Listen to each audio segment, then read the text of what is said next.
दोस्तों, आज के इस वीडियो के माध्यम से मैं आप सभी लोगों को एक ऐसे कांड के बारे में बताने वाला हूं कि जिस कांड को सुनकर आप सब लोगों को बहुत ज़्यादा हैरानी होगी।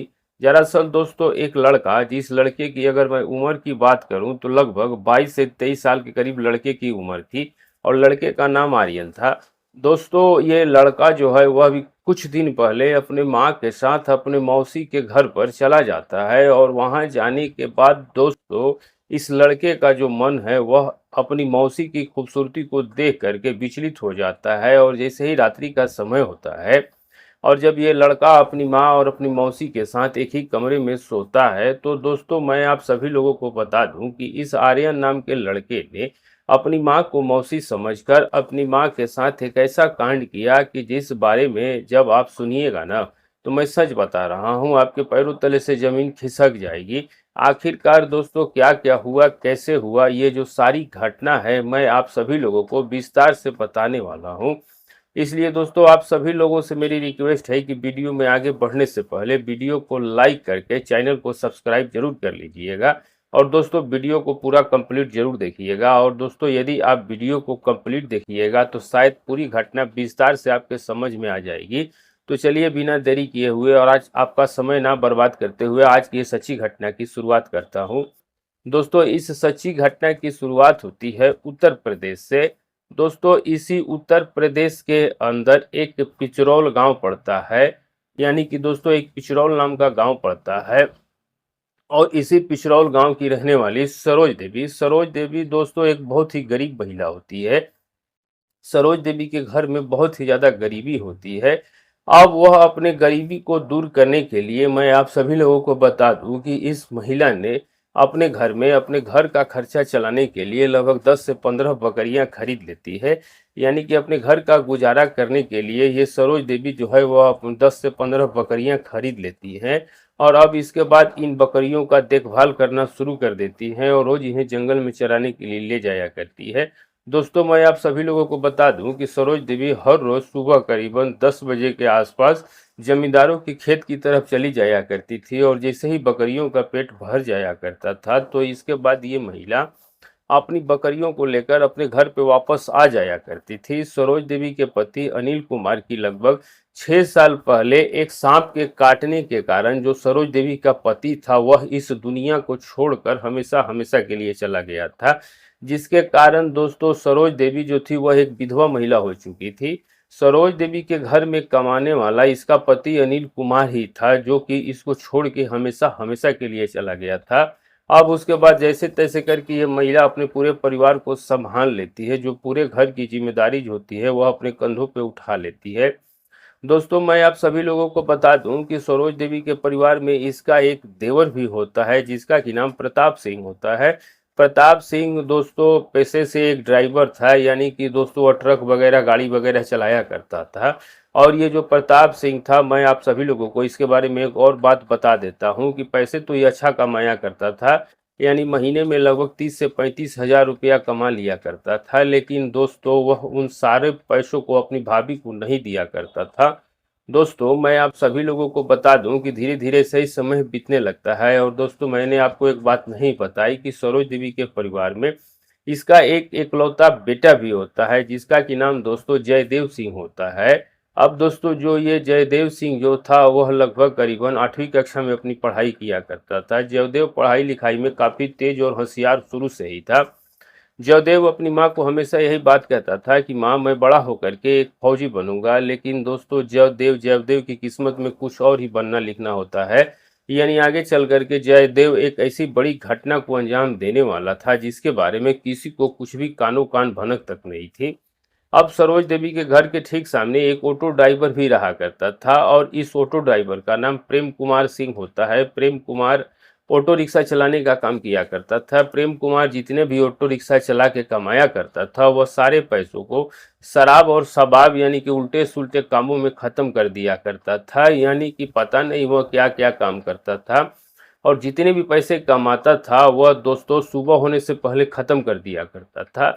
प्रेम सिंह खूबसूरत महिलाओं की तरफ बहुत जल्दी आकर्षित हो जाया करता था और प्रेम सिंह एक ऐसा व्यक्ति होता है जो कि खूबसूरत महिलाओं का गुलाम होता है। अगर कोई भी खूबसूरत महिला उससे कुछ भी बोल दे तो वह कोई भी काम करने के लिए तैयार हो जाया करता था।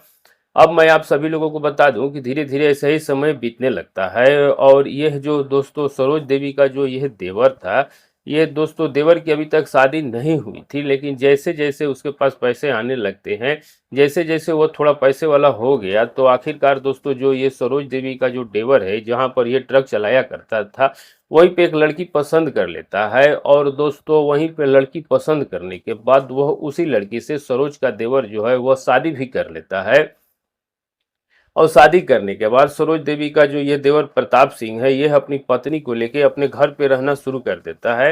दोस्तों शुरुआत में तो जो ये प्रताप सिंह की पत्नी जो थी, ये बहुत ही अच्छे तरीके से इनके साथ रहने लगती है, लेकिन जब प्रताप सिंह की पत्नी यह देखती है कि उसका आधा पैसा तो उसकी भाभी की तरफ जा रहा है, क्योंकि प्रताप सिंह जो था वह लगभग अब आधे पैसे अपनी भाभी को दे दिया करता था, यानी कि सरोज देवी को दे दिया करता था। क्योंकि दोस्तों सरोज देवी के पास कमाने वाला कोई नहीं था और उसका एक बेटा था जयदेव, जो कि अभी अभी कक्षा 8 में पढ़ाई लिखाई कर रहा था। और जब आधे पैसे प्रताप सिंह के सरोज देवी के घर आने लगता है तो इससे प्रताप सिंह की पत्नी जो है वह चिढ़ जाती है और शुरुआत में तो वह प्रताप सिंह से नॉर्मल तरीके से ही मना करती है कि तुम कमाते हो और आधे पैसे आखिर इसको क्यों देते हो, क्योंकि औरतों की आदतों के बारे में आप सभी लोगों को अच्छी तरीके से जानते हैं। अब दोस्तों प्रताप सिंह अपनी पत्नी को खूब समझाता था कि तुम नहीं समझोगी, तुमको पता है कि मेरे भाई ने ही मुझे पाल पोस कर इतना बड़ा किया है और आज मैं जिस मुकाम पे हूँ इन्हीं के कारण हूँ, इसलिए मैं इनको बीच में धोखा नहीं दे सकता, क्योंकि मेरा भाई अब इस दुनिया में नहीं है। अब प्रताप सिंह की जो पत्नी है वो प्रताप सिंह को खूब समझाने की कोशिश करती है, लेकिन दोस्तों प्रताप सिंह भी अपनी पत्नी की एक भी बात को नहीं सुनता था। लगभग दोस्तों करीबन 1 साल का पूरा समय ऐसे ही बीत जाता है और 1 साल का समय बीतने के बाद प्रताप सिंह की जो पत्नी थी, उसका दिमाग दोस्तों पूरी तरीके से खराब हो जाता है। अब जो यह प्रताप सिंह की पत्नी है, इसकी मुलाकात हो जाती है जो ऑटो ड्राइवर था प्रेम कुमार सिंह उससे। और दोस्तों जब प्रेम सिंह यानी कि दोस्तों प्रताप सिंह की जो पत्नी थी नेहा, इसको प्रेम सिंह जाल में फंसाने के लिए इसकी खूबसूरती को देख करके इससे काफी ज्यादा बातें किया करता था। और जब धीरे धीरे नेहा प्रेम सिंह को बताने लगती है कि मुझे तो जो पति का पैसा है वो आधा यहाँ पे जा रहा है, तब प्रेम सिंह ने कहा कि तुम बिल्कुल भी चिंता मत करो, तुम्हारी पैसे रोकने की गारंटी मेरी है, लेकिन उसके बदले में तुमको मुझे खुश करना होगा। अब दोस्तों मैं यहाँ पे मैं आप सभी लोगों को बता दूं कि जो ये नेहा है, ये ऑटो ड्राइवर से कहती है कि आखिर तुम क्या करोगे कि मेरा पति का जो पैसा है वो बिल्कुल उसके पास नहीं जाना चाहिए। अब दोस्तों यहाँ पर प्रेम कुमार सिंह जो है वो नेहा से कहने लगता है कि दरअसल नेहा बात ऐसी है कि देख, मुझे पता है कि तेरा पति इसको काफी सालों से पैसा दे रहा है और तेरा पति तेरी बातों को कभी भी नहीं मानेगा, और मेरा विचार ये कर रहा है कि हम लोग ऐसा करते हैं कि जो ये सरोज देवी है उसको इस दुनिया से ही हमेशा के लिए हटा देते हैं और किसी को भनक तक भी नहीं लगेगी, क्योंकि रोज वह जमींदारों की खेतों में बकरी चराने के लिए जाती है और वहां पर दूर दूर तक कोई भी इंसान नहीं होता है। अब दोस्तों यहाँ पर यह जो नेहा है, यह प्रेम सिंह की बातों को सुन करके थोड़ी देर सोचती है और अब उसके बाद थोड़ी देर के बाद प्रेम सिंह की बातों को मान जाती है और कहने लगती है कि तू बिल्कुल भी सही कह रहा है, मुझे शायद इस महिला को ही रास्ते से हटा देना चाहिए। अगर ये महिला रास्ते से नहीं हटेगी तो पूरी जिंदगी भर हमारा इसी तरीका से पैसा जाता रहेगा। अब दोस्तों मैं आप सभी लोगों को बता दूं कि इसके बाद जो ये प्रेम सिंह था उसने नेहा से साफ शब्दों में कह दिया था कि यह काम करना इतना आसान नहीं है, इसमें पकड़ाने की भी बहुत चांस है और अगर मैं रिस्क लूंगा तो याद रखना, तुमको मेरे साथ जब मैं बोलूंगा समय देना होगा, क्योंकि तुम मुझे बहुत ही ज्यादा पसंद हो। अब यहाँ पर दोस्तों जो ये नेहा थी, यह अपने पति के पैसे बचाने के चक्कर में कुछ भी कर सकती थी। अब दोस्तों इसके बाद होने वाला क्या था, मैं आप सभी लोगों को बता दूं कि यह जो प्रेम सिंह है, यह एक दिन कुछ शराब वगैरह पीता है और शराब पीने के बाद दोस्तों जहां पर जमींदार के खेतों में सरोज देवी बकरी चराया करती थी, वहां पर ये पहुंच जाता है। और वहां पे पहुंचने के बाद दोस्तों थोड़ी देर तक तो ये बातचीत करता है और बातचीत के दौरान ही दोस्तों ये जो प्रेम कुमार सिंह ऑटो ड्राइवर है, अपने साथ ऑलरेडी पहले ही दोस्तों एक सांप को इसने ले लिया था पकड़ के रखा था, क्योंकि दोस्तों इसका विचार अलग ही था। पहले तो दोस्तों इसने उस महिला सरोज देवी को कैसे भी करके यानी कि भगवान से प्यारा कर दिया, सांप से कटवा दिया और उसके बाद उसको दुनिया से विदा करवा दिया। और अगर किसी को शक ना हो उसके लिए दोस्तों वहां पर उसने 2-3 बार सांप से डसवा दिया, ताकि लोगों को बिल्कुल भी इस बात का एहसास ना हो कि इसकी हत्या हुई है। अब इसके बाद दोस्तों जब प्रेम सिंह का काम खत्म हो जाता है तो प्रेम सिंह वापस अपने घर पे आ जाता है। दोस्तों शाम का समय हो जाता है और शाम तक जो ये जयदेव की माँ थी घर पे नहीं आती। जयदेव स्कूल से घर आता है और जब माँ को अपने शाम तक घर नहीं देखता है तो वह काफ़ी ज़्यादा परेशान हो जाता है और यह बात अपने चाचा को बताने लगता है। प्रताप सिंह को लगता है कि यार रोज तो भाभी जो थी वो टाइम से घर पे आ जाया करती थी, लेकिन आखिर आज ऐसा क्या हुआ है। अब इसके बाद दोस्तों ये प्रताप सिंह जो है वह अपने बेटे जयदेव को लेकर खेतों में, जहाँ पे बकरी चराने सरोज देवी जाया करती थी, वह जमींदारों के खेत में जाके देखते हैं। तो वहां पर देखने के बाद पता चलता है कि जो ये सरोज देवी थी वहां पर एक अलग ही तरीके से पड़ी हुई थी। जब प्रताप सिंह उसको देखता है तो पता चलता है कि वह अब इस दुनिया में नहीं रही। मैं आप सभी लोगों को बता दूं कि वहां पर जो ये महिला थी उसके मुंह से दोस्तों कुछ झाग भी आ रही थी, जिसके कारण प्रताप सिंह को लगा कि इसकी जो मौत हुई है ये भी सांप के काटने से हुई है, जैसे इसके पति की हुई थी। अब दोस्तों इसके बाद होने वाला क्या था दोस्तों, प्रताप सिंह और इसका बेटा जयदेव सिंह रो रो करके अपना बुरा हाल कर लेते हैं। धीरे धीरे पूरे गांव के लोग इकट्ठे होते हैं और गांव में हड़कंप सा मच जाता है कि जो ये सरोज देवी थी वह उसको सांप काटने के कारण इस दुनिया को छोड़ के जा चुकी है। दोस्तों मैं आप सभी लोगों को बता दूं कि किसी को कुछ भी उस समय महसूस नहीं होता है और जो ये प्रेम सिंह और नेहा का प्लान था वो सक्सेस हो जाता है। सरोज देवी तो दोस्तों इस दुनिया को छोड़ के चली जाती है, लेकिन जो उसका बेटा था जो जयदेव सिंह जो था वह अपनी माँ के बिना बिल्कुल ही अपने घर पे अकेला पड़ जाता है। और अब दोस्तों उसके बाद होता क्या है कि जयदेव सिंह जब अपनी माँ को खोता है, और आपको पता है कि माँ तो माँ ही होती है, उसी के कारण वो पढ़ाई कर रहा था और अब दोस्तों जयदेव सिंह की पढ़ाई भी छूट जाती है। अब दोस्तों जो वह अपनी बकरियां थी अपनी माँ की 10-12, वह उन बकरियों को ही चराना शुरू कर देता है। दोस्तों प्रताप सिंह जो होता है जब वह अपनी भाभी को खो देता है तब वह अपनी पत्नी से कहता है कि देखो मेरी भाभी तो अब इस दुनिया में नहीं रही है, लेकिन जो मेरा भाई का लड़का है जयदेव सिंह उसको कभी भी अकेला नहीं छोड़ूंगा, आज से यही हमारा बेटा है। और मैं तुमको बता दूं कि इसके अलावा अब हम कोई बच्चा भी पैदा नहीं करेंगे। अब दोस्तों जब मैं आप सभी लोगों को बता दूं कि जब प्रताप सिंह की पत्नी यह बातों को सुनती है तो वह काफी ज्यादा गुस्से में हो जाती है, लेकिन दोस्तों प्रताप सिंह ने अपनी पत्नी से साफ साफ शब्दों में बोल दिया था कि चाहे अब कुछ भी हो जाए लेकिन हम दोनों के बीच में दूसरा बच्चा नहीं आएगा, यही हमारा बेटा है और यही हमारी बेटी है। अब दोस्तों इस बात पर नेहा जो थी वो कुछ दिनों तक तो शांत रहती है, लेकिन अब उसके बाद वह अपने पति की बातों को मान लेती है। और अब नेहा भी दोस्तों जो थी वो धीरे धीरे इसका भी जो थोड़ा मन है वह कुछ ऐसा हो जाता है कि नेहा जो थी दोस्तों वह अब जयदेव सिंह को अपने बेटे के रूप में धीरे धीरे देखना शुरू कर देती है। लेकिन दोस्तों कोई नहीं जानता था कि ये महिला जो है इसके साथ आने वाले समय में जयदेव सिंह कौन सा कांड करने वाला है। दोस्तों ऐसे ही धीरे धीरे समय बीतने लगता है और यह जयदेव सिंह जो था वह अपनी माँ अपने दादा और चाची के साथ बड़ी हंसी और खुशी के साथ रहने लगता है। धीरे धीरे दोस्तों जयदेव सिंह बड़ा भी हो जाता है और जब जयदेव सिंह थोड़ा समझदार हो जाता है तो यह इन सारी बकरियों को बेच देता है, यानी कि जो इसकी माँ ने बकरियां खरीद रखी थी वह इन सारी बकरियों को बेच देता है। बल्कि यह नहीं बेचता है, बल्कि जो इसके चाचा प्रताप सिंह और नेहा जो थे वो दोनों मिल करके बकरियों को बिकवा देते हैं, क्योंकि बकरियों के कारण जयदेव का शरीर बुरी तरीके से खराब हो चुका था। इसका कलर थोड़ा सांवला हो चुका था, क्योंकि दिन भर बकरियों को चराने से आप सभी लोगों को पता है कि धूप से चेहरा जो है वह काला पड़ जाता है। तो अब यहाँ पर दोस्तों धीरे धीरे समय बीतने लगता है और जयदेव सिंह की उम्र भी दोस्तों लगभग करीबन 20 से 21 साल के करीब हो जाती है। 20 से 21 साल के उम्र में ये जो जयदेव सिंह था, मैं आप सभी लोगों को बता दूं कि देखने में काफ़ी ज़्यादा सुंदर और नौजवान हो चुका था। जयदेव देखने में काफ़ी अच्छा लगा करता था। दोस्तों एक दिन जयदेव सिंह अपने घर पे फ्री बैठा हुआ था और इसकी चाची जो थी नेहा वो भी अपने घर में कुछ कामों को कर रही थी। तभी दोस्तों नेहा की एक छोटी बहन जो कि नेहा से करीबन 4 से 5 साल छोटी थी, उसका नाम दोस्तों आरती था। आरती जो है वो नेहा के पास फोन कर देती है और नेहा के पास फोन करने के बाद नेहा को बताने लगती है कि आखिर तुम घर पे कब आ रही हो। दोस्तों यहाँ पे नेहा जो थी वह कहती है फिलहाल तो आ नहीं पाऊंगी। तभी दोस्तों जो ये नेहा की बहन है आरती, ये नेहा से कहने लगती है कि तुम्हारा तो हमेशा ऐसा ही है। देखो फिलहाल तुम्हारे जीजा जी जो है वो यहाँ पे नहीं है, वो 8 से 10 दिनों के लिए बाहर गए हुए हैं। तो मैं सोच रही हूँ कि क्यों ना तुम और अपना बेटा, जो तुम्हारा बेटा है जयदेव सिंह, उसको साथ ले करके आओ। तुम लोग दोनों यहाँ कुछ दिन रुक करके वापस चले जाना।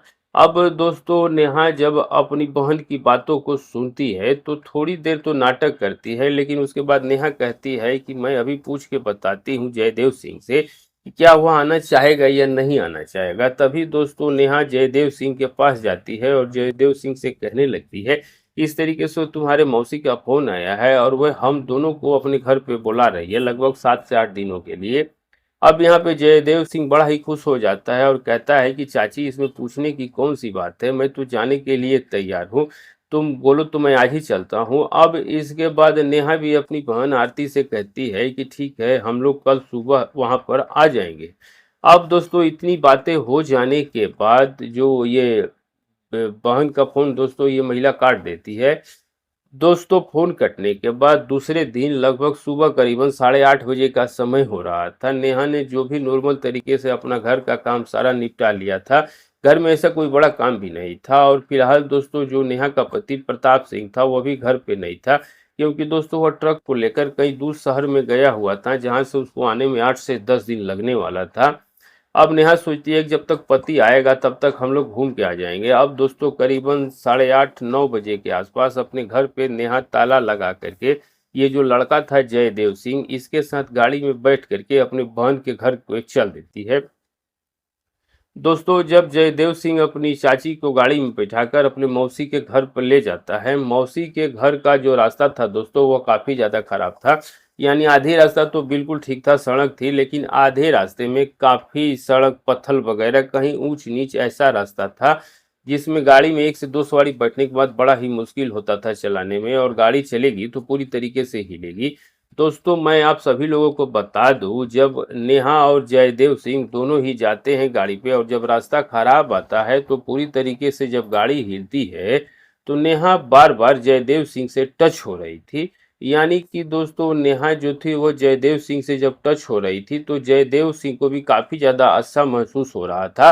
और कहीं ना कहीं दोस्तों नेहा के भी दिमाग में, दोस्तों कहीं ना कहीं इसका भी दिमाग थोड़ी थोड़ा खराब हो रहा था। अब दोस्तों मैं आप सभी लोगों को बता दूं, करीबन 1 घंटे का समय बीतने के बाद आखिरकार में ये जयदेव सिंह जो है ये अपनी चाची नेहा को ले करके पहुंच जाता है अपने मौसी के घर पे।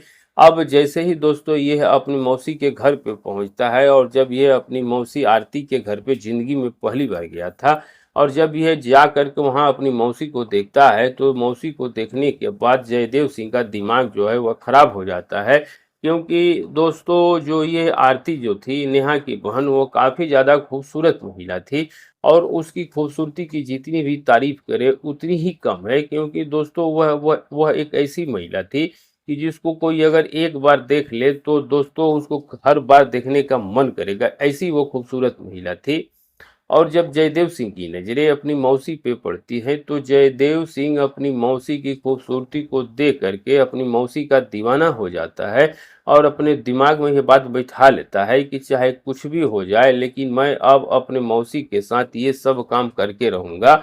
और दूसरी बात दोस्तों, जयदेव सिंह के मौसी के घर में उसके मौसी के अलावा कोई भी नहीं था। उसके मौसा जी भी घर से बाहर गए हुए थे, जो 5 से 7 दिन के बाद ही आने वाले थे। तो घर में बस 3 ही लोग थे, एक जयदेव सिंह की दादी और एक जयदेव सिंह की मौसी। अब पूरा दिन निकल जाने के बाद मैं आप सभी लोगों को बता दूं कि रात का समय हो जाता है, और रात का समय हो जाने के बाद जो ये जयदेव सिंह की मौसी थी आरती, वो इन लोगों के लिए अच्छा खाना बनाती है और ये तीनों ही बैठ करके एक साथ खाना खाते हैं। खाना खाने के बाद दोस्तों अब बारी आ जाती है सोने की। जयदेव सिंह को लगा कि यार मुझे गलती से भी अगर इन दोनों ने मुझे अलग कमरे में सुला दिया तो मामला पूरी तरीके से गड़बड़ हो जाएगा, और अगर ये मुझे बोलेंगी तभी मैं इनके साथ सोऊंगा। अब दोस्तों उनके कहने से पहले ही जयदेव सिंह काफी ज्यादा कलाकार था, तो उसने कहा अपनी मौसी से कि मौसी हम लोग ऐसा करेंगे कि आज लोग तीनों एक ही कमरे में सोएंगे। अब जयदेव सिंह की मौसी जो थी आरती, वो इस बात को सुन के कहती है कि ये तो बहुत ही अच्छी बात है, वैसे भी हम लोग काफ़ी दिनों के बाद मिले हैं, तो आज हम लोग एक ही कमरे में सोएँगे और पूरी रात बात करेंगे। खाना-पीना खाने के बाद जयदेव सिंह अपनी मौसी और चाची के साथ एक ही कमरे में लेट जाता है। थोड़ी देर तक तो दोस्तों दोनों बातचीत करते हैं और थोड़ी देर बातचीत करने के बाद मैं आप सभी लोगों को बता दूं कि ये तीनों एक ही कमरे में एक ही बेड पर लेट जाते हैं।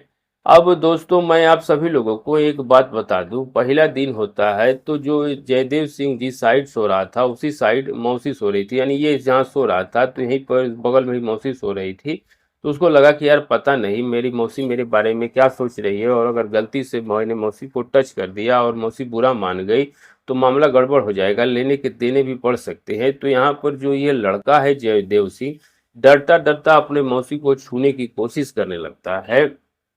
अब दोस्तों यहाँ पे होता क्या है कि मैं आप सभी लोगों को बता दूं कि जब जयदेव सिंह अपनी मौसी को छूता है और जब अपनी मौसी को हाथ लगाता है तो हाथ लगाने के दौरान ही जो यह मौसी है आरती है जयदेव सिंह का हाथ पकड़ लेती है, क्योंकि उसको भी नींद नहीं आ रहा था, उसके भी दिमाग में बहुत कुछ चल रहा था, और सीधा ही जयदेव सिंह के हाथ को अपने मुंह के ऊपर ले जाती है। जयदेव सिंह को लगा कि यार मौसी ने अपना हाथ मेरा हाथ भी नहीं हटाया, तो मुझे लगता है कि शायद कहीं न कहीं इसकी आवश्यकता मेरी मौसी को भी है, और अब इसके बाद अपना दूसरा हाथ जयदेव सिंह मौसी के ऊपर रख देता है। लेकिन जैसे ही उसकी मौसी जो थी उसका कोई भी विरोध नहीं करती है, और जब जयदेव सिंह को लगता है कि मेरी मौसी कोई विरोध नहीं कर रही है तो जयदेव सिंह का डर पूरा का पूरा खत्म हो जाता है। और अब इसके बाद जयदेव सिंह जो है दोस्तों ये अपनी मौसी के साथ अपने कार्यक्रम को शुरू कर देता है, और लगभग उसी बेड पर करीबन 2 से 3 घंटे तक इन दोनों के बीच में गलत रिश्ते कायम होते हैं, और इन दोनों के बारे में इनकी जो चाची थी इसको भनक भी नहीं लगती है।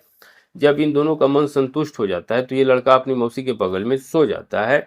दोस्तों दूसरा दिन आ जाता है, और दूसरा दिन दोस्तों आने के बाद शाम को वापस उसी तरीके से शाम हो जाती है। दिन भर खूब बातें करते हैं, और बातें खत्म होने के बाद दोस्तों मैं आप सभी लोगों को बता दूं कि ये जो लड़का था वह उसी कमरे में अपनी मौसी और अपनी चाची के साथ सो जाता है।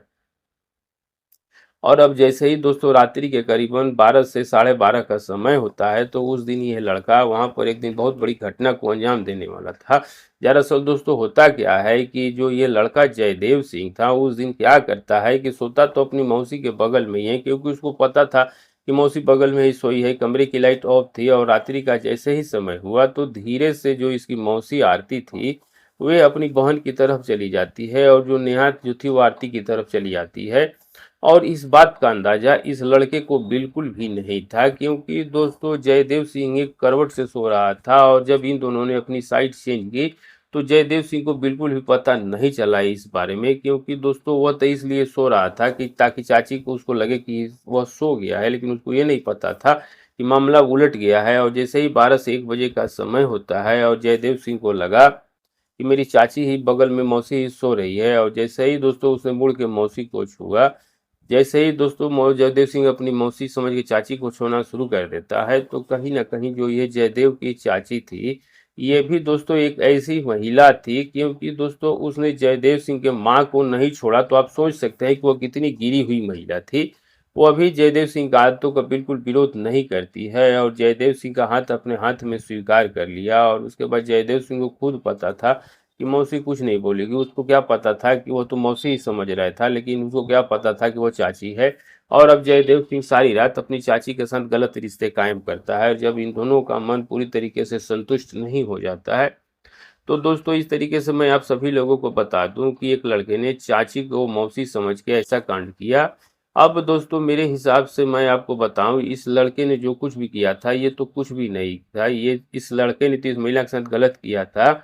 लेकिन बाकी जो आप अपनी राय है वो कमेंट करके जरूर बताइएगा कि इस लड़के ने जो कुछ भी किया वो सही था या गलत था, क्योंकि आपने शुरुआत में देखा था कि इसी महिला ने इस लड़के को रास्ते से हटा दिया था।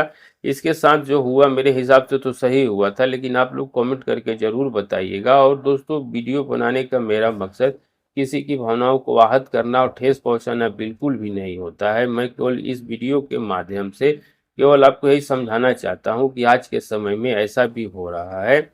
बाकी दोस्तों अगर आपको ये वीडियो पसंद आया हो तो वीडियो को लाइक और चैनल को सब्सक्राइब जरूर कर दीजिएगा। और आप ये भी दोस्तों वीडियो जहां से भी देख रहे हैं अपना और अपने सिटी का नाम लिखना बिल्कुल भी मत भूलिएगा। मिलेंगे ऐसे ही किसी सच्ची घटना के साथ। तब तक के लिए दोस्तों अपना और अपनों का ख्याल रखिए। नमस्कार।